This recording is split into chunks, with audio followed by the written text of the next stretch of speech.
KKR এবার তাদের retention তালিকায় তাদের প্রাক্তন অধিনায়ক শ্রেয়াস আয়ারের নাম রাখেনি। যদিও আইপিএলের মেগা নিলামে শ্রেয়াস আয়ারকে পুনরায় দলে ফিরে পেতে ডাক তুলেছিল নাইটরা, তবে পাঞ্জাবের প্রস্তাবের কাছে হার মানতে হয় কেকেআরকে। এরপর থেকে কলকাতার অধিনায়ক কে হবেন তা নিয়ে জল্পনা চলছিল। এর মধ্যে নাইট শিবিরের এক সূত্র টাইমস অফ ইন্ডিয়াকে জানিয়েছেন যে তারা অজিঙ্ক্য রাহানেকে অধিনায়ক করতে পারে। এমনকি এটা নাকি 90% চূড়ান্ত। বলে দিই, এবারে আইপিএলে নিলামে কেকেআর অজিঙ্ক্য রাহানেকে মাত্র 1.5 কোটি টাকায় তুলে নিয়েছে। কিন্তু রাহানে কি কলকাতার জন্য একজন ভালো অধিনায়ক হতে পারবেন, এটা আপনাদের কাছে আমার প্রশ্ন। অজিঙ্ক্য রাহানে একজন ভালো ব্যাটারের পাশাপাশি নেতৃত্ব করারও ক্ষমতা রাখেন। এটা হয়তো অনেকেই ভুলে গিয়েছেন যে এই অজিঙ্ক্য রাহানের অধিনায়কত্বে ভারতীয় দল 2020-21 সালে বর্ডার গাভাস্কার ট্রফি জয় করেছিল।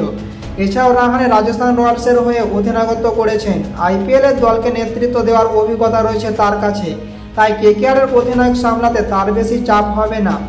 অজিঙ্ক্য রাহানে বর্তমানে দীর্ঘদিন ধরে টিম ইন্ডিয়ার বাইরে রয়েছেন। 2020-21 বর্ডার গাভাস্কার ট্রফি জেতানো অধিনায়ক রাহানে 2023-এ দেশের হয়ে শেষ টেস্ট ম্যাচ খেলেছেন।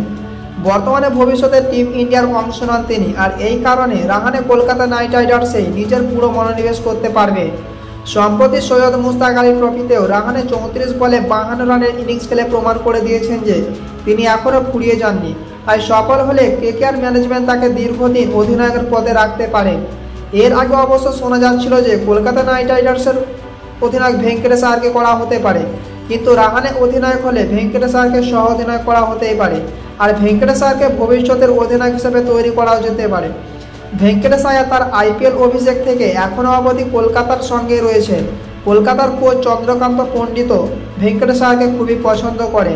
এখন দেখার বিষয় কেকেআরের টিম ম্যানেজমেন্ট অজিঙ্ক্য রাহানে, ভেঙ্কটেশ আয়ার, কুইন্টন ডি কক নাকি সুনীল নারায়ণকে তাদের পরবর্তী আইপিএল 2025-এর জন্য ক্যাপ্টেন ঘোষণা করে, সেটার দিকে সবাই নজর থাকবে। আপনাদের কি মনে হয় এই 4 জনের মধ্যে কে উপযুক্ত ক্যাপ্টেন হতে পারবে কেকেআরে, তা আপনারা কমেন্ট সেকশনে জানান।